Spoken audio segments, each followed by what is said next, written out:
গত 23 তারিখের গভীর রাত্রে পৃথ্বীপালকে আপনার কাছে আসতে দেখা গেছে। শুনুন, আমি একটা খুনের কেসের তদন্তে এখানে এসেছি। আমার সঙ্গে সহযোগিতা করেন তো ভালো, নইলে গোয়েন্দা বিভাগের বড় কর্তা মিরানি সাহেব এখানে আসতে বাধ্য হলে তখন কিন্তু আপনি গভীর জলে গিয়ে পড়বেন। রতনলালের মুখ ফ্যাকাশে হয়ে গেল। স্বভাবতই তিনি বোধহয় ভীতু প্রকৃতির। হাঁচুর পাঁচুর করে চেয়ার ছেড়ে উঠে দাঁড়ালেন। একটু শব্দ করেই ফ্যাকাশে মুখ ধীরে ধীরে লাল হয়ে উঠল। আবার বসে পড়লেন। ওই সঙ্গে ফুটে উঠল অসহায় ভাব। মানে মানে বিশ্বাস করুন, আমি আমি কোনো খুনের ব্যাপারে জড়িত নই।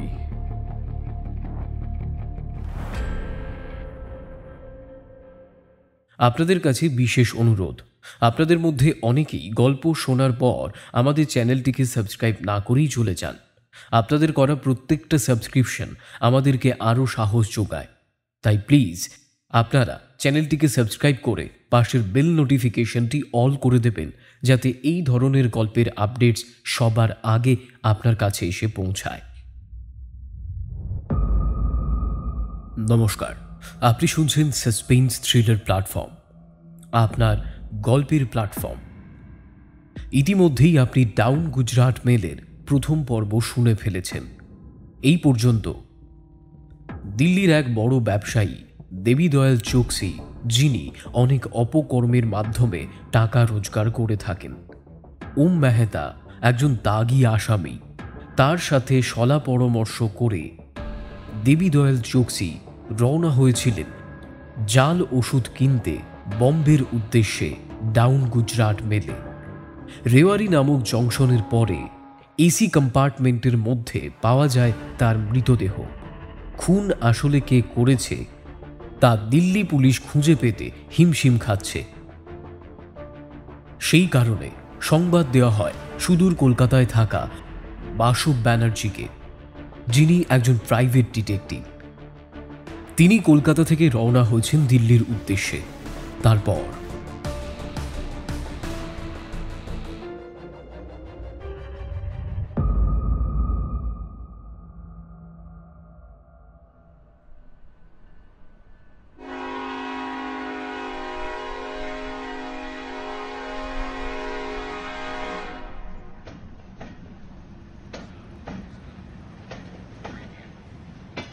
বেলা তখন 10টা।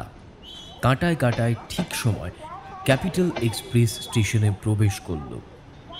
কলকাতা ও দিল্লির মধ্যেকার দূরত্ব মাত্র 16 ঘন্টা 50 মিনিট। সেই দূরত্ব অতিক্রম করে ভারতের এই 1 নম্বর যন্ত্রযান গতিরুদ্ধ করে হাঁপাতে লাগল। জানলার পুরু কাঁচের মধ্যে দিয়ে জনাকীর্ণ প্ল্যাটফর্মের দিকে তাকালো বাসব। এই সময় দিল্লিতে আসবার ইচ্ছে তার ছিল না। কাজকর্মে সে জড়িয়েছিল তা নয়, বরং উল্টোটাই বলা চলে। মাস 3 ধরে হাতে তার কোনো তদন্ত নেই। স্বভাবতই সে একটু আত্মকেন্দ্রিক। একদল বন্ধু বান্ধব নিয়ে হৈ হৈ করা তার অভ্যেসে নেই।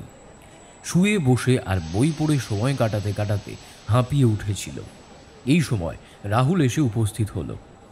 ট্রাঙ্কে বাসবকে রাজি করানো যাবে কিনা এ সম্পর্কে যথেষ্ট সন্দেহ থাকায় নিজেই চলে এলো। পাইপ ধরিয়ে নিয়ে বাসব বলল, এই প্রচণ্ড ঠান্ডার মধ্যে মশাই আমাকে আবার ওখানে নিয়ে যাবেন? আমি আবার ভীষণ শীত কাতুরে লোক। ও সমস্ত আমি শুনবো না মিস্টার ব্যানার্জি। আমি আপনাকে সব কথাই বললাম। আমি নিজের স্বার্থেই আপনাকে অনুরোধ করছি। রিমার মনে কিন্তু শান্তি ফিরিয়ে আনাটা এখন বিশেষ প্রয়োজন। তাছাড়া আপনাকে খুশি করবার সমস্ত ব্যবস্থাই কিন্তু রাখা হয়েছে। আগামী 2000 টাকা আপনি রাখুন। একতারা নোট সেন্টার টপের উপরে রাখল রাহুল। নোটে তারার দিকে একবার তাকিয়ে নিয়ে বাসব বলল, আপনারা আমায় মোটা ফি দেবেন বুঝতে পারছি, কিন্তু বিশাল বাজে বকছো তুমি। শৈবাল এতক্ষণ পরে কথা বলল, সেবার ডিসেম্বর মাসে আমরা সিমলায় যাইনি? দিল্লির চেয়ে আরো বেশি ঠান্ডা তো সিমলায় পড়ে।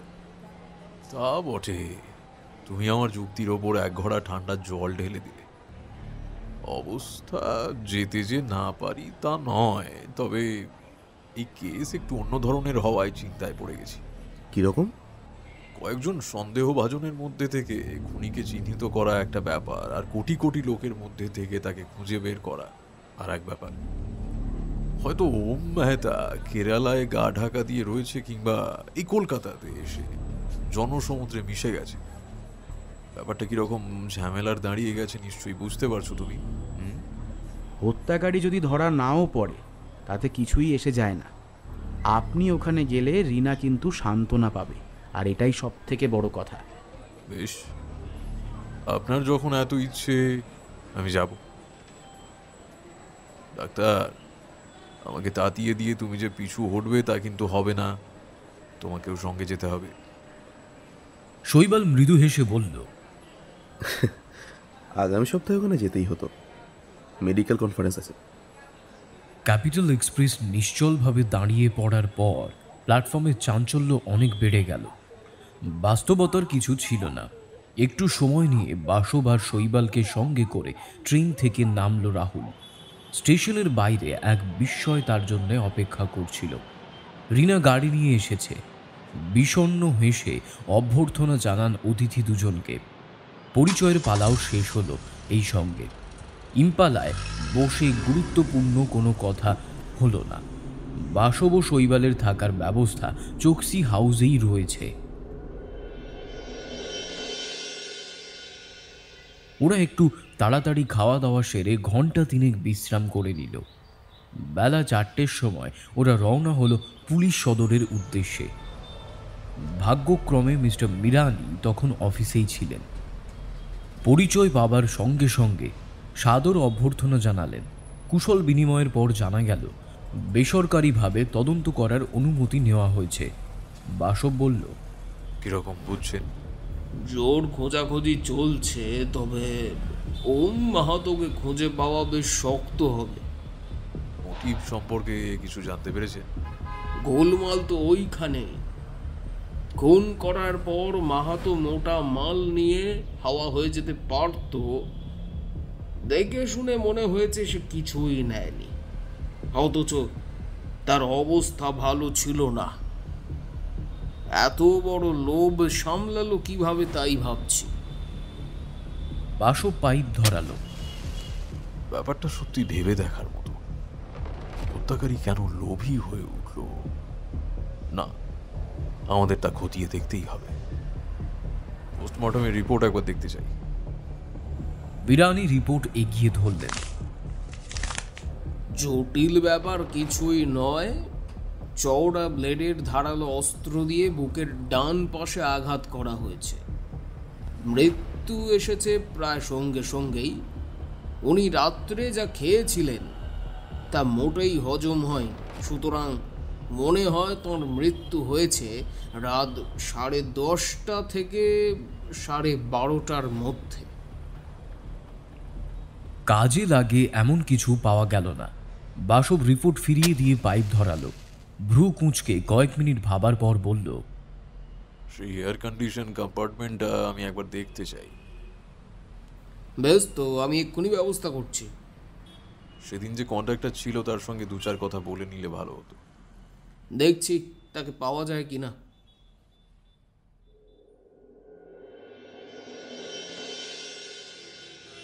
মিনিট 20 মধ্যেই বাসব শৈবালকে সঙ্গে নিয়ে সেই সাইডিংয়ে পৌঁছালো যেখানে সেই অভিশপ্ত কামরাটা নিঃসঙ্গভাবে দাঁড়িয়েছিল।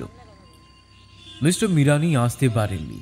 তার এক পার্শ্বচর মাথুরকে পাঠিয়েছেন সঙ্গে। কামরার সিল ভাঙার পর সকলে ভিতরে গিয়ে ঢুকল। জানলাগুলো খুলে দেওয়া হলো, অর্থাৎ সরিয়ে দেওয়া হলো পর্দা, যাতে কিছু আলো আসে। চোকসি সাহেবের কূপটা বাসব খুঁটিয়ে পরীক্ষা করল। শুকিয়ে কালো হয়ে যাওয়া রক্ত এখনো মেঝের এখানে ওখানে লেগে রয়েছে। বলা বাহুল্য, এমন কিছু চোখে পড়ল না যাতে কাজের পক্ষে সুরাহা হয়। কুপিটা ডাস্ট করানো হয়েছে? হ্যাঁ, 4 রকম হাতের ছাপ পাওয়া গেছে এখান থেকে। তাই তো ওম মেহতাকে আমরা এত তাড়াতাড়ি চিনে ফেললাম। ও ছাপ আমাদের রেকর্ডে আগে থেকে ছিল। 4 জন বললেন না? মেহতা ছাড়া চোকসি আর কন্ডাক্টর, চতুর্থ ছাপটা কার সেটা বুঝতে পেরেছেন আপনারা? সম্ভব হয়নি। আর তার দরকারটাই বা কি? হয়তো চোকসি সাহেবের সঙ্গে দেখা করতে এসেছিলেন কোনো পরিচিত যাত্রী। হতে পারে। চলুন যাওয়া যাক। ভালো কথা, নর্দার্ন রেলওয়ের একটা টাইম টেবিল আমায় দিতে পারেন? স্টেশনে চলুন, ওখানেই পাওয়া যাবে। সকলে কামরা থেকে বেরিয়ে এলো। শৈবাল বেশ বুঝতে পারছে মাথুর বাসব সম্পর্কে অবজ্ঞার মনোভাব নিয়ে চলেছে। সে বোধ হয় ভেবে পাচ্ছে না এই পণ্ডশ্রমের অর্থ কী। স্টেশনে পৌঁছাবার পর স্টল থেকে একটা টাইম টেবিল সংগ্রহ করল মাথুর। আপনারা এই প্রথম শ্রেণীর ওয়েটিং রুমে বসুন, আমি কন্ডাক্টরকে ডেকে নিয়ে আসছি। সে চলে গেল। ওয়েটিং রুমে গিয়ে বসল দুজনে। বাসবের চোখ টাইম টেবিলের বিভিন্ন পাতায় আনাগোনা করতে লাগল। ওর মনের গতিবিধি বিন্দুমাত্র আঁচ করতে না পারায় শৈবাল অস্বস্তি বোধ করল। প্রায় আধ ঘন্টা পরে ফিরে এলো মাথুর, তার সঙ্গে সেই কন্ডাক্টর। পরিচয়ের পালা শেষ হবার পর বাসব বলল, ভালো যে আপনার সঙ্গে দেখা হয়ে গেল। আমি তো ভাবছিলাম। আসলে অফ ডিউটির সময় আমি বড় একটা স্টেশনে আসি না। কাপুর মৃদু গলায় বলল, এই মাইনে নিতে এসেছিলাম। বলুন, আপনাকে কি সাহায্য করতে পারি? তেমন কিছু নয়, গোটা কয়েক কথা জানতে চাই। সেদিন ট্রেন ছাড়ার পর থেকে মৃতদেহ আবিষ্কার হওয়া পর্যন্ত যা ঘটেছে অনুগ্রহ করে বলুন। উল্লেখযোগ্য তো কিছু ঘটেনি। বাসব পাইপ ধরালো, এক মুখ ধোঁয়া ছেড়ে বলল, আপনি আমার প্রশ্ন ধরতে পারেননি। বেশ, আমি একটু সহজ করেই বলছি। মানে আপনার ওই ঘন্টার অ্যাক্টিভিটি সম্পর্কে বলুন। কোন কোন যাত্রী কথা বলেছিলেন, কখন ঘুমোতে গেলেন, ঘুম ভাঙার পর চোকসির কপেতে গেলেনই বা কেন, এই সমস্ত বিশদভাবে জানতে চাইছি আর কি। বিরক্তি দমন করে মাথুর বলল, অফিসে চাইলেই ওর এজাহারের কপিটা আপনাকে দেখানো যেত। এখানে মিথ্যে সময় নষ্ট করে কি লাভ? বাসব বেশ ভারী গলায় বলল, আমার কাজ করার পদ্ধতি একটু অন্য ধরনের। ব্যস্ততা থাকলে আপনি যেতে পারেন, আমি ওর মুখ থেকে সমস্ত খুঁটিনাটি শুনে তারপর যাব। মাথুর অবশ্য গেল না, ভ্রু কুঁচকে বসে রইল। একবার গলা ঝেড়ে নিয়ে কাপুর আরম্ভ করল, আমার ওপরওয়ালা প্ল্যাটফর্মে দাঁড়িয়েই আমাকে বুঝিয়ে দিলেন। ট্রেন ছাড়ার মিনিট পাঁচেক আগে আমি কামরায় প্রবেশ করি। করিডোরের মুখেই চোকসি সাহেবের সঙ্গে দেখা হয়ে যায়। তিনি রিজার্ভেশন স্লিপ সমেত দুটো টিকিট বাড়িয়ে ধরে জানতে চান তার রুম কোনটা। আমি এগিয়ে গিয়ে নির্দিষ্ট কূপের দরজা খুলে তাকে ভিতরে যেতে সাহায্য করি। সে সময় কিন্তু কূপের মধ্যে একজন লোক বসেছিল।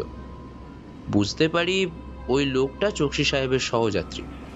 আচ্ছা, ওদের কোনো কথাবার্তা কানে এসেছিল? কূপের মধ্যে পা দিতেই চোকসি সাহেব লোকটিকে প্রশ্ন করেছিলেন, ওকে পৌঁছাতে এসেছিল একজন, মনে হয় সেক্রেটারি বা ওই জাতীয় কেউ হবে।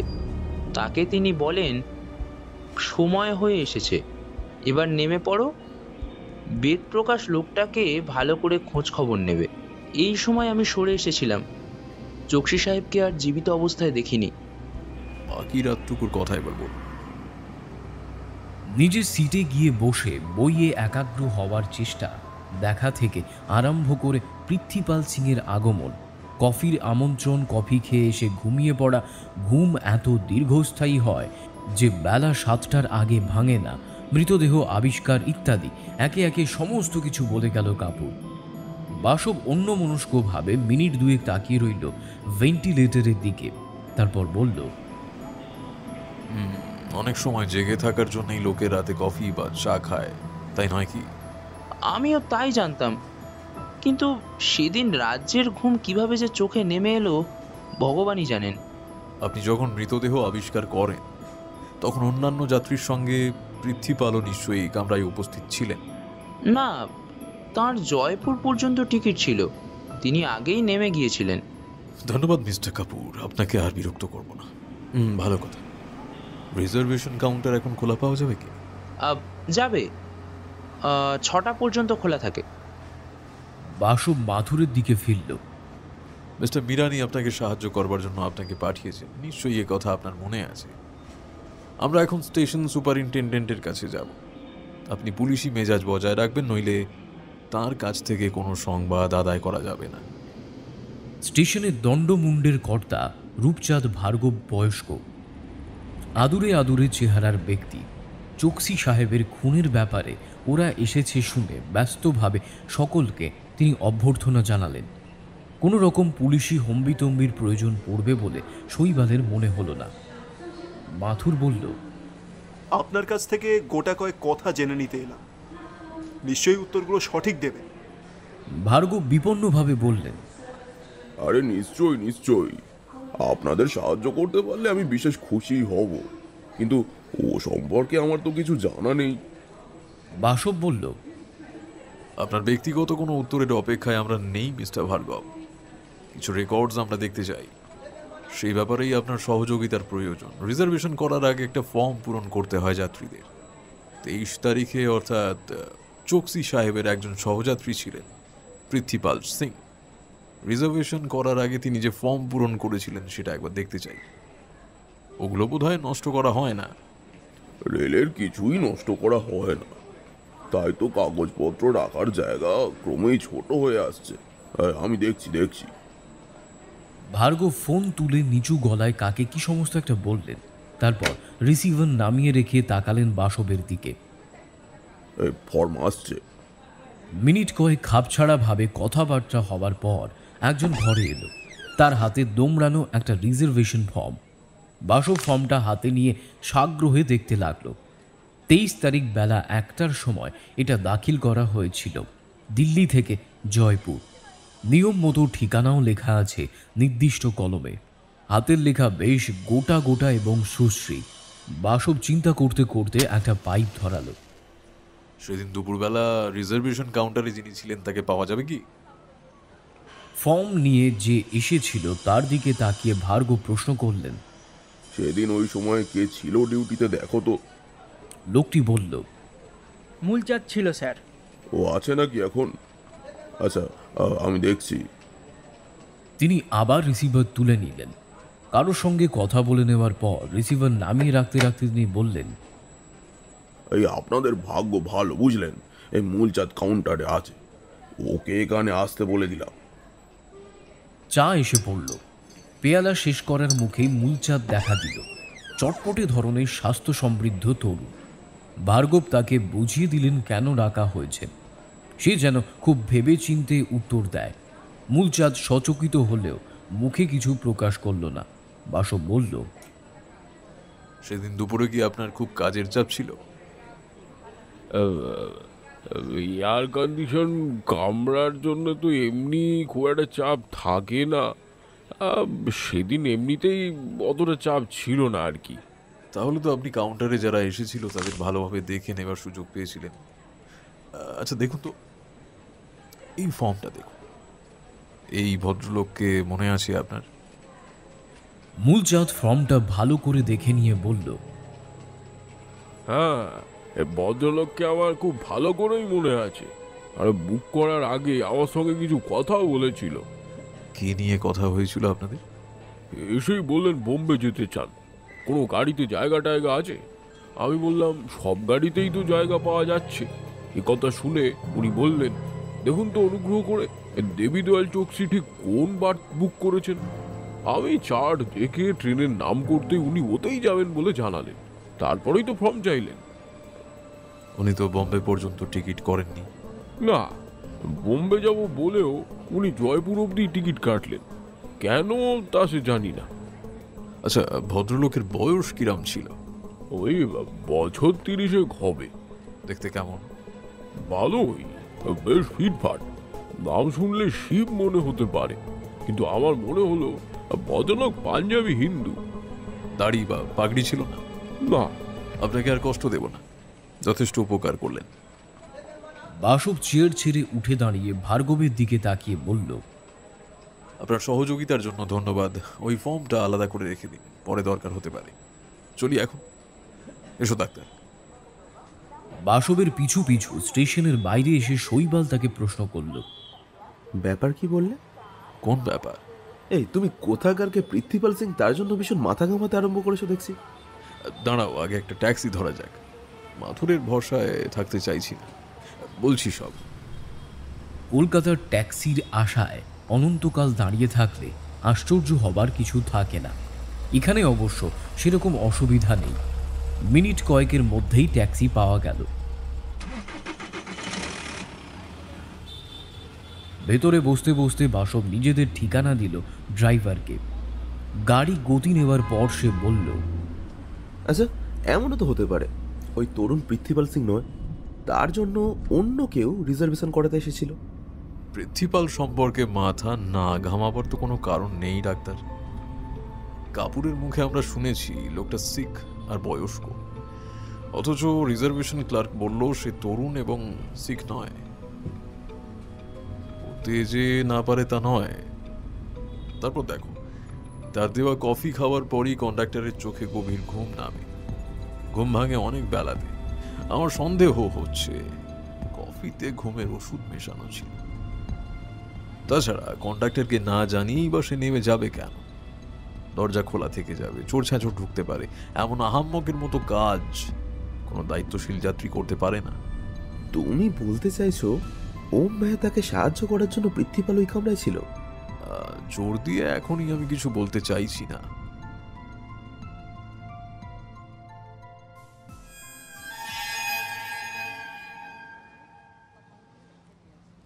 ওদিকে চোকসি হাউসের ড্রয়িং রুমে ফায়ার প্লেসের সামনে দাঁড়িয়ে প্রেম কিশোর তখন বলছে, কাগজপত্র ঘেঁটে আমি দেখেছি বাবার কাছ থেকে 20,000 টাকা আপনি নিয়েছিলেন।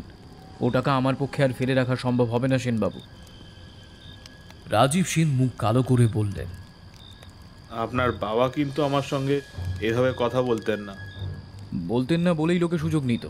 1 সপ্তাহ সময় দিলাম, এর মধ্যেই টাকাটা ফিরিয়ে দেবেন। এত অল্প সময়ের মধ্যে টাকা শোধ দেওয়া সম্ভব হবে না।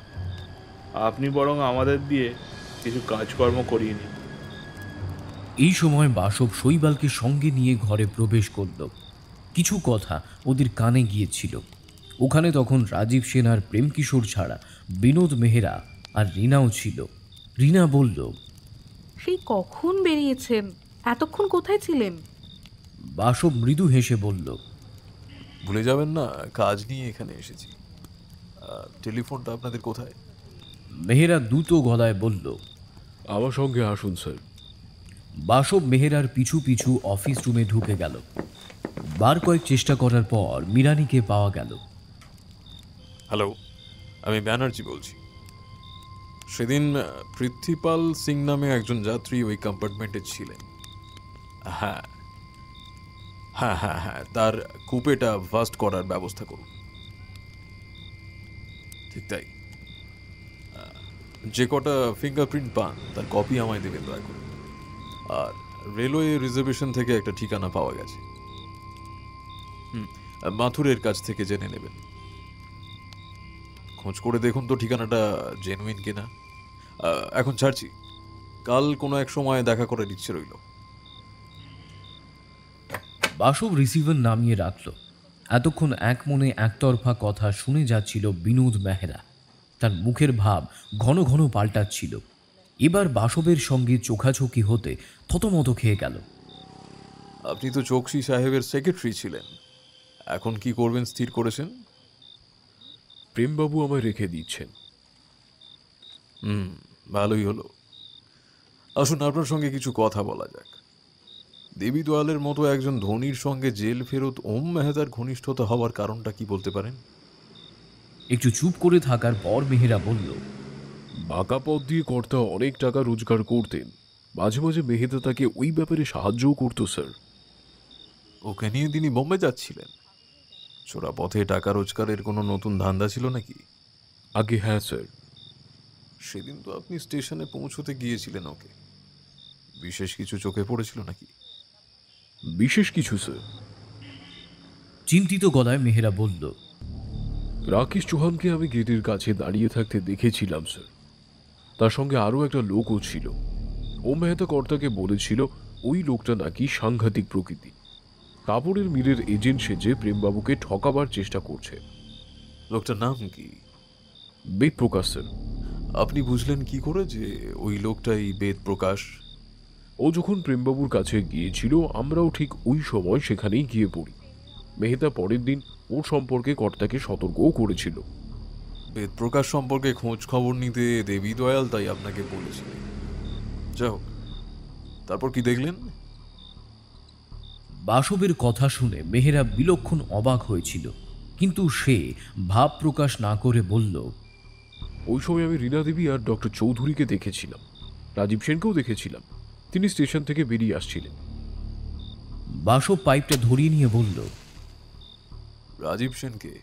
ড্রয়িং রুমে যে ভদ্রলোক রয়েছেন উনি একজন কন্ট্রাক্টর। দরকার পড়লে ওকে দিয়ে কর্তা কাজ করিয়ে নিতেন।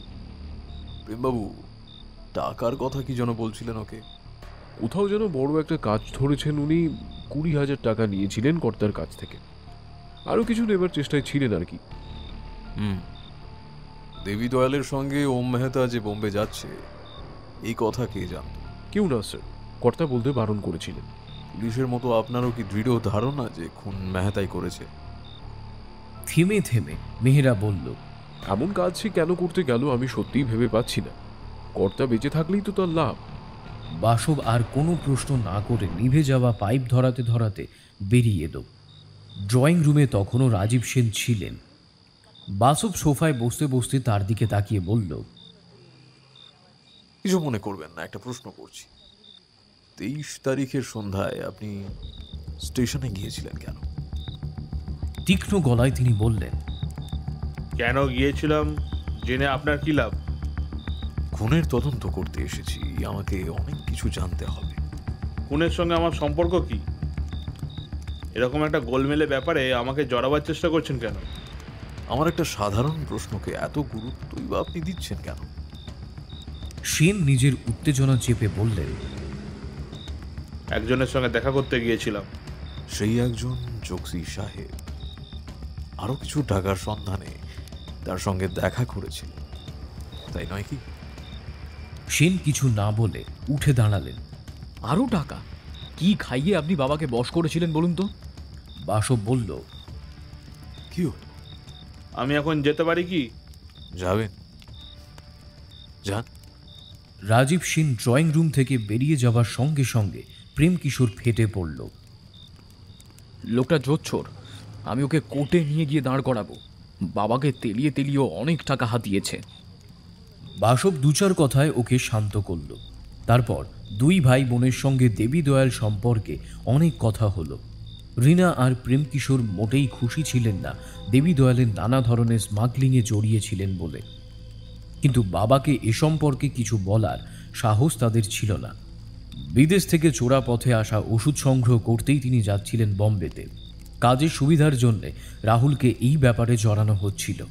তার সঙ্গে ওম মেহতা যে বোম্বে যাচ্ছিল দুজনের কেউ সেটা জানত না, ইত্যাদি অনেক কথা জানা গেল।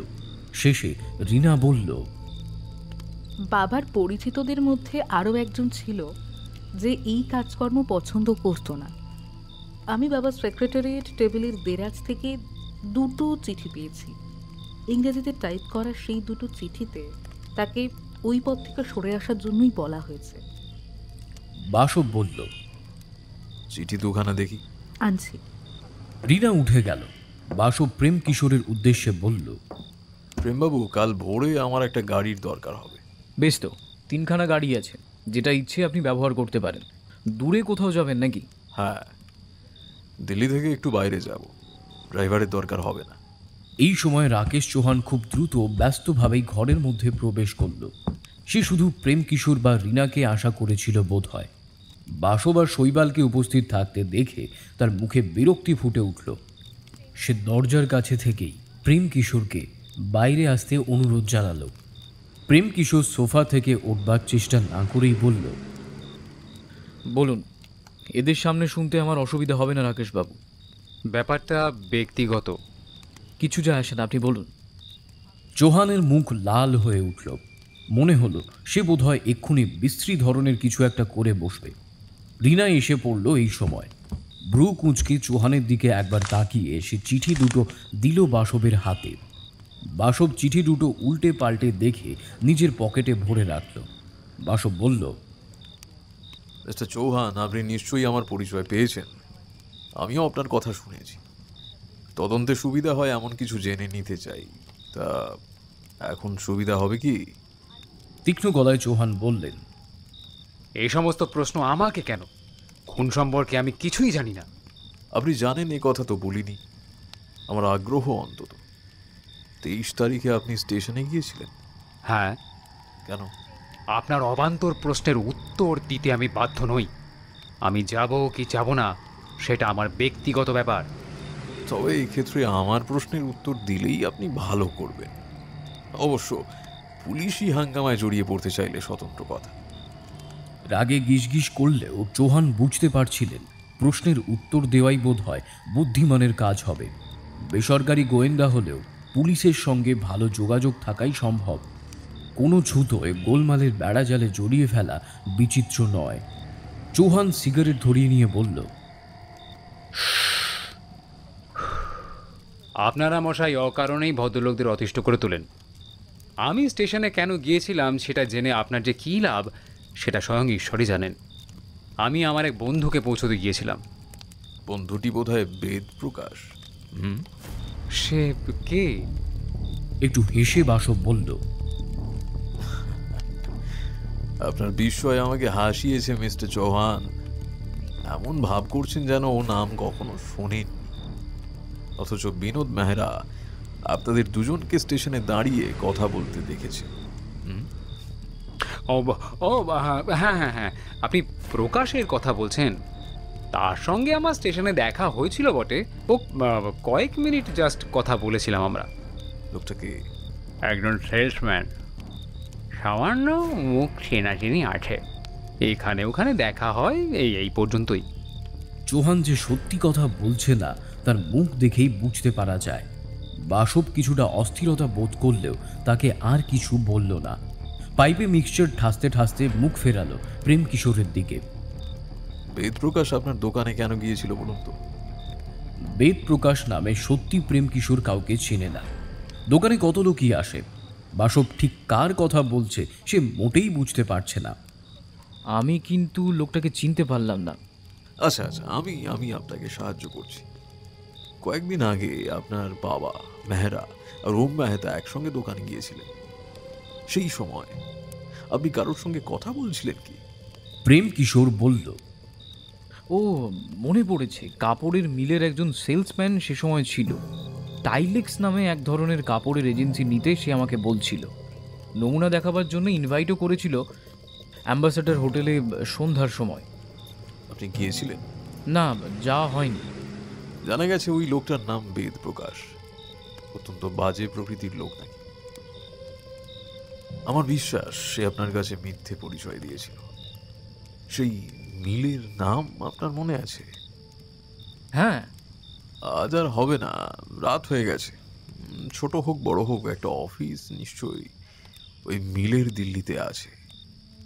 আপনি ডাইরেক্টলি দেখে কাল ওখানে ফোন করবেন, জানতে চেষ্টা করবেন ওই ধরনের সেলম্যান ওদের কাছে আছে কিনা। আচ্ছা। বাসব এবার চৌহানের দিকে ফিরল। আপনার সহযোগিতা পেলে সত্যি আমি উপকৃত হতাম।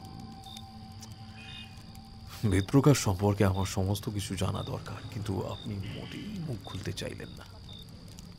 ভারী গলায় বলল বাসব, এ আপনার অন্যায় অভিযোগ মশাই। তার সম্পর্কে আমি কিছুই জানি না। হ্যাঁ, কালে ভদ্রে দেখা হয়, এই পর্যন্তই। এই জিজ্ঞাসাবাদের কারণটা কি আমি তো সেটাই বুঝতে পারছি না। ব্যাপারটা তো অত্যন্ত পরিষ্কার। চোকসি সাহেবকে কে খুন করেছে সেটা জানা গেছে, তো তাকে খুঁজে বার করলেই হয়। আমাদেরকে বিরক্ত করছেন কেন? রিনার দিকে একবার তাকিয়ে নিয়ে চৌহান উঠে দাঁড়ালো, আবার বলল, ওয়েল, আমি তাহলে এখন চললাম। ভবিষ্যতে নিশ্চয়ই আমাকে আর কোনো দরকার পড়বে না। দ্রুত বেরিয়ে গেল ঘর থেকে। সঙ্গে সঙ্গে রিনা বলে উঠল, কিছু মনে করবেন না, মিস্টার ব্যানার্জি ধরনের লোক এ বাড়িতে যাতে আর না আসে সে ব্যবস্থা আমরা করব।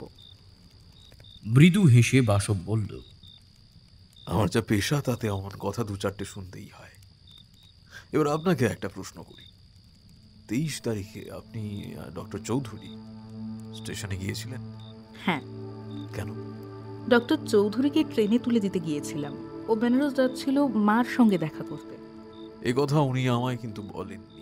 গুরুত্বপূর্ণ কথা নয় বলেই বোধহয় বলেননি। ওদিকে চৌহান নানা কথা ভাবতে ভাবতে নিজের ফিড গাড়ি চালিয়ে চলেছেন। আটঘাট বেঁধেই পরিকল্পনা খাড়া করেছিল, তবু বারংবার তার কেন কেটে যাচ্ছে সে কিছুতেই বুঝে উঠতে পারছে না। কলকাতা থেকে গোয়েন্দা আনিয়েই ওরা জল আরও ঘোলা করে তুলেছে। 8টা বাজার কিছু পরে চৌহান নিজের বাড়িতে পৌঁছালো। বেদ প্রকাশের সঙ্গে দেখা হয়ে গেল বারান্দাতেই। বেতের চেয়ারে বসে সে নির্বিকার মুখে সিগারেট ফুঁকছিল। তুমি আমাকে ডোবাবে? এইরকম খোলা জায়গায় কেন বসে রয়েছ? চৌহানের বলার ভঙ্গিতে একটু আশ্চর্য হয়ে বেদপ্রকাশ বলল, আপনাকে বেশ উত্তেজিত দেখাচ্ছে, কি হয়েছে বলুন তো? ওতে আর কিছুই বাকি নেই, ভেতরে এসো। দুজনে ঘরে এলো। বুঝতে পারছি না কিভাবে ওরা আমার পরিচয় পেয়েছে, এমনকি তোমাকে আর আমাকে ওরা একসঙ্গে দেখেওছে। দ্রুত গলায় বেদপ্রকাশ বলল, হে কাজ তাহলে সুরের বাচ্চা এই মেহতাবের, সে আমার পরিচয় ফাঁস করে দিয়েছে। লোকটা কোথায় উবে গেল বলো তো? কিচ্ছু বুঝতে পারছি না, আমি সারাক্ষণ পাহারায় ছিলাম। সিকটার চালচলন সন্দেহজনক মনে হওয়ায় আমি তার পিছু পিছু নেমে পড়েছিলাম ট্রেন থেকে। পরের কোন স্টেশনে গিয়ে গা ঢাকা দিয়েছে কে জানে। হতে পারে। ওই শিখের চাল চলন আমার একেবারেই ভালো লাগছে না। ওল্ড দিল্লির রতনপালের বাড়িতে ওকে আমি ঢুকতে দেখেছি। রতনলাল থিয়েটারের সাজ পোশাক ভাড়া দেয়। সন্দেহটা ওইখানেই। ও কথা এখন থাক। এদিকে ডাক্তার ছোকরা আমাকে দারুণ ভাবিয়ে তুলেছে। যে কোনো দিন সে রিপাকে বিয়ে করে বলতে পারে। শোনো প্রকাশ, এই বিশাল সাম্রাজ্য আমি কোনো মূল্যেই হারাতে চাই না। চৌকসি সাহেব চলে যাওয়ায় আমার একটা বাধা দূর হয়েছে। প্রেম কিশোরের দিকে আর দৃষ্টি দেবার দরকার নেই। এখন ডাক্তারকে সরাতে হবে। দুনিয়া থেকে না, প্রথমে ওকে আটকাতে হবে, তারপর পুলিশি ঝামেলায় এমনভাবে জড়াতে হবে যাতে বাছাধনের শ্রী ঘরে ব্যবস্থা হয়। তোমাকে আমি কাল প্ল্যানটা পড়ব, এখন কেটে পড়ো। দিনের বেলায় একেবারেই ঘর থেকে বেরোবে না। কিছু টাকা এখন পেলে ভালো হতো। চৌহান পকেট থেকে 100 টাকার একটা নোট বের করে বলল, এটা রাখো। এখন আমার নিজেরই একটু টানাটানি, কাজ চুকে গেলে ভালো করে দেব।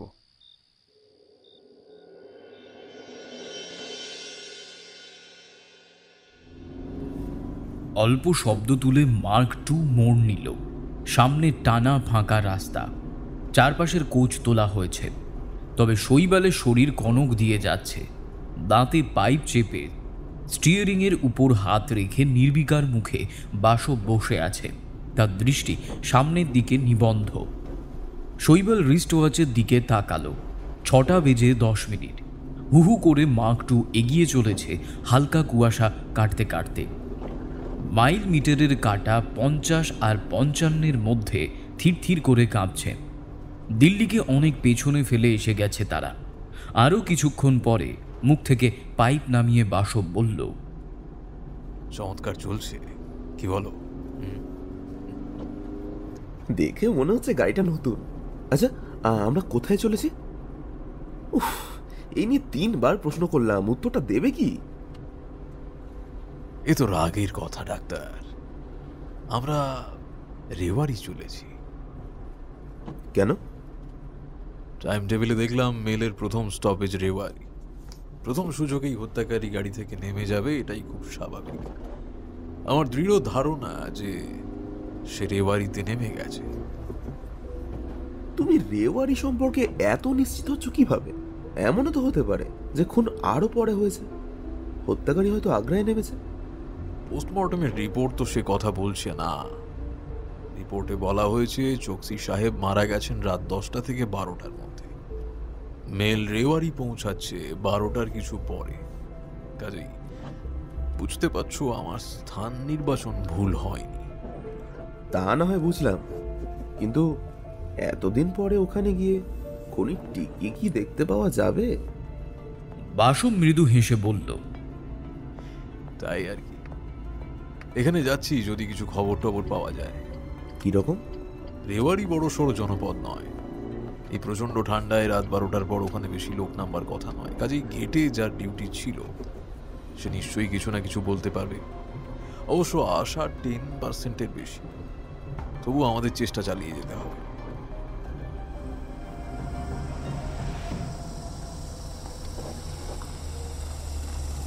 আর কোনো কথা হলো না। আরও ঘণ্টাখানেক পরে ওরা রেওয়ারিতে পৌঁছায়। গত রাত্রেই বাসব মেহেরার কাছ থেকে পথের সন্ধান নিয়ে রেখেছিল।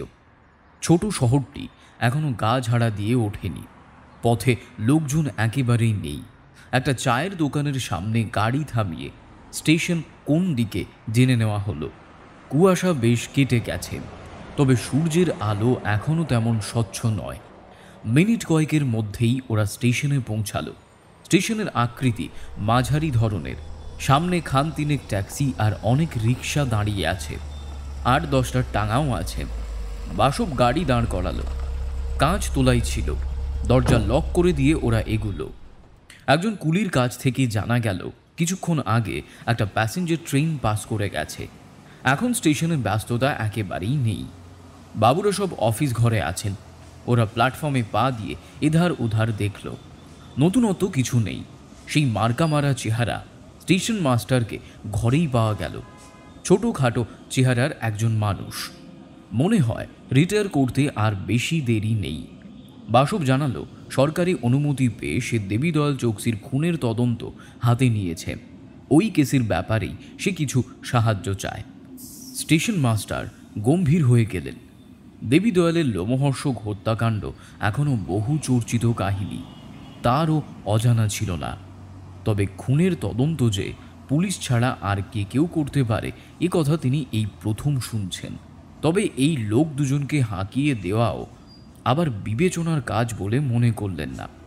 বলা যায় না অসহযোগিতা করলে পরে কোনো ঝামেলায় জড়িয়ে পড়তে হবে। উনি বললেন, আগে আগে খুন সম্পর্কে আমি কিছু জানি না। বাসব বলল, স্বাভাবিক। আচ্ছা, 23 তারিখ রাত্রে যিনি গেটে ছিলেন তাকে আমার একটু দরকার। গোটা কয়েক প্রশ্ন করব। তাকে কি এখন পাওয়া যাবে? দেখছি। তেওয়ারি? চেহারা ছোটোখাটো হলে কি হবে, গলায় জোর আছে। এক হাঁকেই এক গৌটার এসে উপস্থিত হলো। নিশ্চয়ই এরই নাম তেওয়ারি। দেখ তো সিনহা বাবু এসছেন কিনা। তেওয়ারি সঙ্গে সঙ্গে বেরিয়ে গেল। অনেকক্ষণ পরে আদুরে আদুরে চেহারার মধ্যবয়স্ক একজন লোক এলেন। পানের রসে ঠোঁট লাল হয়েছে, চুল ছোট ছোট করে ছাঁটা। আমায় দেখা যায় নাকি বাবু? হ্যাঁ, এক দুজন ভদ্রলোক দেবীজল চৌকসির হত্যাকাণ্ডের তদন্ত এসেছেন, তোমার সঙ্গে কথা বলতে চান। আকাশ থেকে পড়লেন সিনহা বাবু। আমি তো ও ব্যাপারে কিছু জানি না। আপনার অবাক হওয়া খুবই স্বাভাবিক মিস্টার সিনহা। 23শে রাত্রে আপনি ডিউটিতে ছিলেন। সেই সময়কার যাত্রীদের সম্পর্কে আমার কিছু জিজ্ঞাসাবাদ করার আছে। কি জানতে চাইছেন আমি বুঝতে পারছি না। যাই হোক, সেদিন দিল্লি থেকে আগত গুজরাট মেল থেকে কি অনেকে এখানে নেমেছিল? শর্ট জার্নির প্যাসেঞ্জারদের তো মেল ট্রেনে চড়াটা বারণ। দিল্লি থেকে রেয়ারের দূরত্ব মাত্রই 85 কিলোমিটার। সেদিন তাহলে এখানে কেউ নামেনি? প্ল্যাটফর্ম একেবারে ফাঁকা ছিল বলেই দেখতে পেয়েছিলাম দুজন লোককে ট্রেন থেকে নামতে। তারপর অবাক হয়ে গেলাম। আইনত মেল ট্রেন থেকে এখানে কেউ নামতে পারে না, লোকে এখান থেকে চড়বে। ততক্ষণে এক ভদ্রলোক ওই গেটের কাছে এগিয়ে এলেন। আমি কিছু বলার আগেই তিনি বললেন, আমার জয়পুর পর্যন্ত টিকিট আছে। একটা কাজ মনে পড়ায় এখানে নেমে পড়লাম। আমার কিছু বলার ছিল না যে কোন প্যাসেঞ্জার দূরের টিকিট কেটে আগাম নেমে পড়তে পারে, আইনে আটকায় না। ভদ্রলোককে দেখতে কেমন? আগে মুখ ভালো করে দেখিনি, কিন্তু শিখ ছিলেন। উনি বোধহয় আর অপেক্ষা করেননি, টিকিট দিয়ে স্টেশন থেকে বেরিয়ে গিয়েছিলেন। হ্যাঁ, আমি গেট থেকেই দেখলাম বড়লোক ট্যাক্সিতে উঠলেন। আর দ্বিতীয়জন, সে আপনার কাছে আসেনি? হাসবার চেষ্টা করে সিনহাবাবু বললেন, আর সে বোধহয় ওনারে বেড়া টপকে শোয়া পড়েছিল। স্থানীয় 2-4জন লোক প্রত্যেক দিন টিকিট ছাড়াই ওই ট্রেনে আসে। আমার চোখ বাঁচিয়ে স্টেশনের বাইরে চলে যায় কোনো রকমে, বুঝলেন? ধন্যবাদ, অনেক উপকার করলেন। এবার আমরা উঠি। এ কি, উঠবেন কিরকম? এতক্ষণ পরেই কথা বললেন স্টেশন মাস্টার। এক কাপ চা অন্তত। মন্দ নয়, আনান। চা খেয়ে আরেক দফা ধন্যবাদ জানিয়ে ওরা উঠল। বাসব এতক্ষণ পরে পাইপ ধরিয়েছে। মার্ক 2-তে উঠতে যাওয়ার আগে ও থামল। ট্যাক্সি 3টে একই জায়গায় দাঁড়িয়ে আছে। ড্রাইভার 3জন মাঝের গাড়িটার সামনে দাঁড়িয়ে জটলা করছেন। তাদের মধ্যে কেউই শিখ নয়। বাসব ওদের সামনে গিয়ে দাঁড়ালো। 3 জোড়া ব্যাঘ্র চোখ ওর দিকে ফিরল। আচ্ছা, এখানে কটা ট্যাক্সি আছে? এই ধরনের প্রশ্ন তারা আশা করেনি। তবুও বাসবের চেহারা, সাজ পোশাক আর ঝকঝকে মার্ক 2 তাদের মনে সম্ভ্রম জাগিয়েছে। একজন বলল, ট্যাক্সি ওই 3টেই আছে সব। পুলিশের পক্ষ থেকে একটা কেসের দেন করতে এসেছি, তোমাদের কাছ থেকে গোটা কয়েক কথা জেনে নিতে চাই। 3 জনে মুখ চাওয়াচাই করল। বাসব আবার বলল, 23 তারিখ রাত্রের ঘটনা। টিকিট কালেক্টররা দেখেছেন গুজরাট মেল থেকে নেমে একজন শিখ ভদ্রলোক ট্যাক্সিতে চড়েছিলেন। উনি তোমাদের মধ্যে কার প্যাসেঞ্জার হয়েছিলেন বলতে পারো? কেউ কিছু বলল না। তোমাদের কোনো ভয় নেই, ঠিক ঠিক উত্তর দিলে বিশেষ উপকার করা হবে। আর যদি অসহযোগিতা করতে চাও, নিশ্চিতভাবে ঝামেলায় জড়িয়ে পড়তে পারো। এবার একজন বলল, হ্যাঁ, পুলিশকে আমরা বড়ই ভয় পাই সাহেব। 19-20 দেখলেই আমাদের পিছনে লেগে যায়। তবে আপনি যখন বলছেন ভয় নেই। কোনো ভয় নেই, আমার প্রশ্নের ঠিক ঠিক উত্তরটা দাও। এই ওসমানের গাড়িতে সওয়ারি হয়েছিল। ওসমান এগিয়ে গিয়ে বলল, এমন সওয়ারি বহুত দিন পাইনি সাবজি। মন্দার বাজারে ভালোই রোজগার হয়েছিল। তাকে কোথায় নিয়ে গিয়েছিলে? পুরানো দিল্লি সাবজি। মিটারে যা উঠছিল, তাছাড়া 10 টাকা বকশিসও দিয়েছিল আমায়। এবার তৃতীয় ড্রাইভারটি কথা বলল। সে বলে, ওই রাতের ব্যাপারই ছিল আলাদা। ওসমান রওনা হবার পর আমার গাড়িতে একজন সওয়ারি এলো। লোকটা একটু কেমন ধরনের ছিল। আমাকে বলল আগের গাড়িটার পিছু পিছু যেতে। আমিও তাকে ওই পুরনো দিল্লিতে নামিয়ে দিয়েছি। বাসব অর্থপূর্ণ দৃষ্টিতে শৈবালের দিকে তাকালো। ওসমান, আমি তোমার সওয়ারি হতে চাই। সবিস্ময়ে ওসমান বলল, আপকে পাস গাড়ি হে সাহেব? ও গাড়িটা আমার বন্ধু চাপিয়ে নিয়ে আসবে। বাসব 2টো 10 টাকার নোট ড্রাইভারের হাতে গুঁজে দিল। তারা কুণ্ঠিতভাবে মাথা নাড়তে নাড়তে টাকা নিল। চাবিটা শৈবালের হাতে দিয়ে ও ওসমানের ট্যাক্সিতে গিয়ে বসল। ওসমানও গিয়ে বসেছে ড্রাইভিং সিটে। কাহা সাহেব? পুরনো দিল্লি, যেখানে সেই শিখ ভদ্রলোককে নামিয়ে দিয়েছিলে। ট্যাক্সি গতি নিল। শৈবাল পেছনেই সুইস মার্ক 2 নিয়ে। স্টেশন চত্বর ছাড়িয়ে প্রধান সড়কে পড়ার পর বাসব বলল, ভালো কথা ওসমান, সেদিন সোজা দিল্লি চলে গিয়েছিলে নাকি মাঝে একবার গাড়ি থামাতে বলেছিলেন ভদ্রলোক? শহর ছাড়িয়ে একবার আমায় থামতে বলছিলেন, ঠিক বলতে পারছি না। উনি গাড়ি থেকে নেমে জংলা মতো জায়গাটার দিকে এগিয়ে গেলেন। টর্চের আলো ফেলে কি একটা যেন দেখছিলেন, তারপর আবার ফিরেও এলেন। তুমি আজও সেই জায়গায় একবার গাড়ি থামাবে? ভ্রু কুঁচকে বাসব চিন্তার সমুদ্রে তলিয়ে গেল। দক্ষ হাতে ট্যাক্সি সচল রেখেছে ওসমান। মাইল 2 এগুবার পর সে দেখল নির্জন চওড়া রাস্তা ছড়িয়ে রয়েছে সামনের দিকে। রাস্তার এক পাশে চাষের জমি, অন্য পাশে বড়সড় একটা জলা। জলার চারিধারে ঘনভাবে গজিয়ে রয়েছে ছোট বড় জানা অজানা গাছ। তারপর বেশ উঁচু জমির উপর দিয়ে রেল লাইন চলে গেছে। মনে হয় এখন যেখানে জলা রয়েছে সেখানকার মাটি কেটেই এককালে রেল লাইন উঁচু করা হয়েছে। বাসব ট্যাক্সি থেকে নেমে প্রশ্ন করল, ডাক্তার, তুমি গাড়িতেই থাকো, আমি জলার কাছ থেকে আসছি। বাসব এগুলো ও নিজেকে বাঁচিয়ে গাছপালার মধ্যে দিয়ে একেবারে থামল জলার পাড়ে। দুধারের বিস্তার চোখের দৃষ্টি ছাড়িয়ে গেছে। অত্যন্ত নোংরা জল থেকে দুর্গন্ধ বেরোচ্ছে। দিনের আলোতেও মশা ভন ভন করছে চারিধারে। ওধারে অন্তত 15 ফুট উঁচু জমির উপর দিয়ে রেল লাইন চলে গেছে। বাসব সতর্কভাবে চারিধারে পর্যবেক্ষণ করতে লাগল। এখানে পৃথ্বীপাল সিং প্রচণ্ড ঠান্ডা উপেক্ষা করে গভীর রাতে কেন এসেছিল যদি জানা যেত তবে একটু সুবিধা নিশ্চয়ই পাওয়া যেত। লাইনের কাছ থেকে নেমে আসা উঁচু জমি ঢালু হয়ে এসে মিশেছে জলার সঙ্গে। হঠাৎ বাসবের দৃষ্টি পড়ল ঢালু হয়ে আসা অংশে হলদে মতো কি একটা যেন পড়ে রয়েছে জলার ওপারে, কাজেই যাবার উপায় নেই। ভগ্নভাবে তাকিয়ে বুঝল এটা একটা সিগারেটের প্যাকেট, সম্ভবত চারমিনার।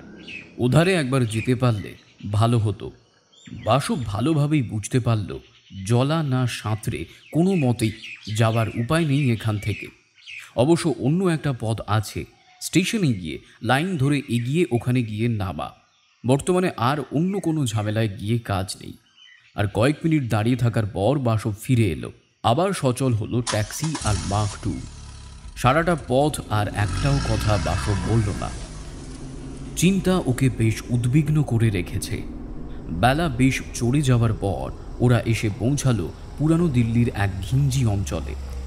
বাজার এলাকা অবশ্য ঠিক বলা চলে না, কিছু দোকান ছড়িয়ে ছিটিয়ে থাকলেও নিম্ন মধ্যবিত্তের আবাসের সংখ্যা সেখানে বেশি। শ্রীহীন আর রংচটা সমস্ত বাড়ি। পথে লোক চলাচলও প্রচুর। এক ধারে ট্যাক্সি থামিয়ে ওসমান বলল, এখানেই সাহাব, এই পর আমি নামিয়ে দিয়েছিলাম সাহাব। বাসব ভাড়া আর বকশিস দিয়ে এবার ওসমানকে বিদায় করল। শৈবাল ততক্ষণে ওর পাশে এসে দাঁড়িয়েছে। দুজনে ব্যগ্রভাবে চারিদিকে তাকাতে লাগলো। ব্যস্তভাবে লোকজন চলছে, জোরে জোরে কথাবার্তাও তারা বলছে। একজন মাদারি ফুটপাতের একধারে খেলা দেখাবার আয়োজনে ব্যস্ত। ডাক্তার, ওই সাইনবোর্ডটা দেখছো? ওরা যেখানে দাঁড়িয়েছিল ঠিক তার বিপরীত দিকে একটা একতলা বাড়ি। আগে বোধহয় দেওয়ালে হলদে রং ছিল, জলে ধুয়ে ধুয়ে এখন কালচে আকার নিয়েছে। বিরাট এক সাইনবোর্ড লাগানো বাড়ির মাথায়। বাসব এদিকে ওদিকে আঙুল নির্দেশ করছিল। সাইনবোর্ডের জমি গাঢ় সবুজ, তার উপর বড় বড় সাদা অক্ষরে লেখা রয়েছে রতনলাল অ্যান্ড কো। থিয়েটার ও নাট্যাঙ্গীর যাবতীয় সাজপোশাক ভাড়া দেওয়া হয়। স্বত্বাধিকারী রতনলাল জেঠানি। শৈবাল বললে, নাওটাঙ্গিটা আবার কি বস্তু? শুনেছি যাত্রার মতো একটা ব্যাপার। এখানে পৃথ্বীপাল ট্যাক্সি থেকে নেমেছে, আবার এখানেই ওই ধরনের একটা দোকান রয়েছে। তোমার অদ্ভুত লাগছে না? অদ্ভুত লাগার কি আছে? তুমি আমাকে অবাক করে দিচ্ছ ডাক্তার। আমার কিন্তু মনে হচ্ছে এই অদ্ভুত যোগাযোগটাই আমাকে সাবধানে পিক পয়েন্টে নিয়ে যাবে। কিরকম? রিজার্ভেশন ক্লার্ক কি বলেছিল মনে আছে তো? পৃথ্বীপাল সিং তার বার্থে যে বুক করতে এসেছিল সে সিক নয়। তুমি বলেছিলে পৃথ্বীপালের হয়ে অন্য কেউ বার্থ বুক করতে এসেছিল। তোমার যুক্তি তখনকার মতো আমি মেনে নিয়েছিলাম, কিন্তু এখন ব্যাপারটা অন্যরকম দাঁড়িয়ে যাচ্ছে। আমরা জানতে পাচ্ছি রেওয়ারি থেকে পৃথ্বীপাল এমন এক জায়গায় নেমে থেমেছিল যেখানে থিয়েটারের সাজ পোশাকের একটা দোকান রয়েছে, অর্থাৎ ছদ্মবেশ ধারণ করার আদর্শ জায়গা। 2 আর 2 এ 3 কখনোই হতে পারে না, সবসময় 4ই হবে। কি করবে এখন? সন্দেহ যখন একবার মনে ঢুকেছে, রতনলালের কাছে গিয়ে খোঁজ খবর না নিয়ে নড়ব না। এসো। বেশ ওরা রাস্তা পার হয়ে রতনলাল অ্যান্ড কো এর ভিতরে ঢুকল। ছিমছাম পরিবেশ। জন তিনেক লোক বেশ কিছু জরির কাজ করা পোশাক পাট করে রাখছিল টেবিলের উপর। একজন মোটা সোটা লোক কাজের তদারকি করছিলেন। পরনে বেশ জেল্লাদার পোশাক। মনে হয় ইনি এই প্রতিষ্ঠানের কর্তা। ওদের দেখেই উনি এগিয়ে এলেন, সবিনয়ে বললেন, আরে আইয়ে আইয়ে। বাসব বলল, আমি রতনলাল জেঠানির সঙ্গে কথা বলতে চাই। বলুন। আমি রতনলাল জেঠানি।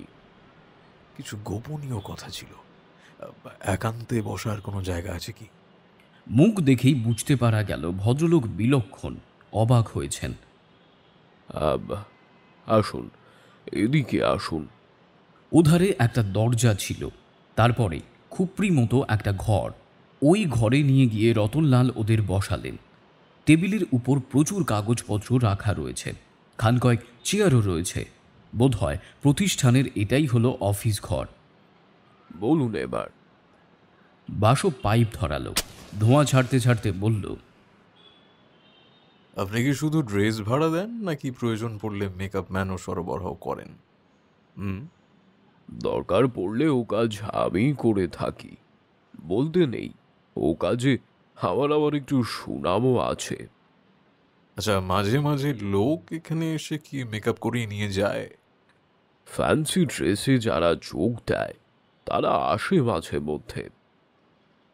আপনারা এ কথা জানতে চাইছেন কেন? আপনারা কে? সে কথায় পরে আসছি। পৃথ্বীপাল সিংকে চেনেন কি না আগে বলুন তো। এবার রতনলাল সচকিত হলেন।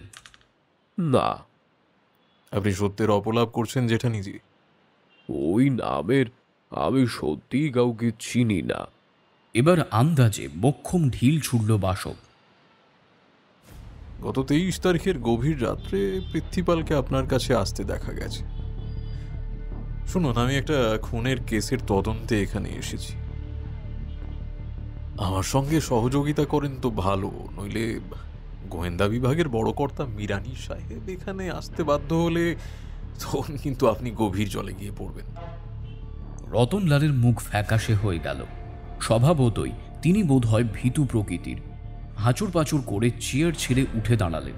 একটু শব্দ করেই ফ্যাকাশে মুখ ধীরে ধীরে লাল হয়ে উঠল। আবার বসে পড়লেন। ওই সঙ্গে ফুটে উঠল অসহায় ভাব। মানে মানে বিশ্বাস করুন, আমি কোনো খুনের ব্যাপারে জড়িত নই। সেই কথা তো একবার বলিনি। বলতে চাইছি, প্রশ্নের সঠিক উত্তর আমাকে দেবেন, আর না দিলে তখন আপনাকে পুলিশ স্টেশনে নিয়ে যাবার ব্যবস্থা করব। আপনাকে আমি বুদ্ধিমান লোক বলেই মনে করি। ব্যাপারটা যদি আমাদের মধ্যে মিটে যায়, আপনি অনেক ঝামেলা থেকে এড়িয়ে যেতে পারবেন। নইলে যাই হোক, আমি আবার প্রশ্ন করছি, পৃথ্বীপাল সিংকে চেনেন? ক্লান্তভাবে রতনলাল বললেন, ব্যক্তিগতভাবে চিনি না। ও নামের একটা লোক 23 তারিখে আমার কাছে দুবার এসেছিল। প্রথমবার কখন? বিকেল 5:30 নাগাদ। কেন?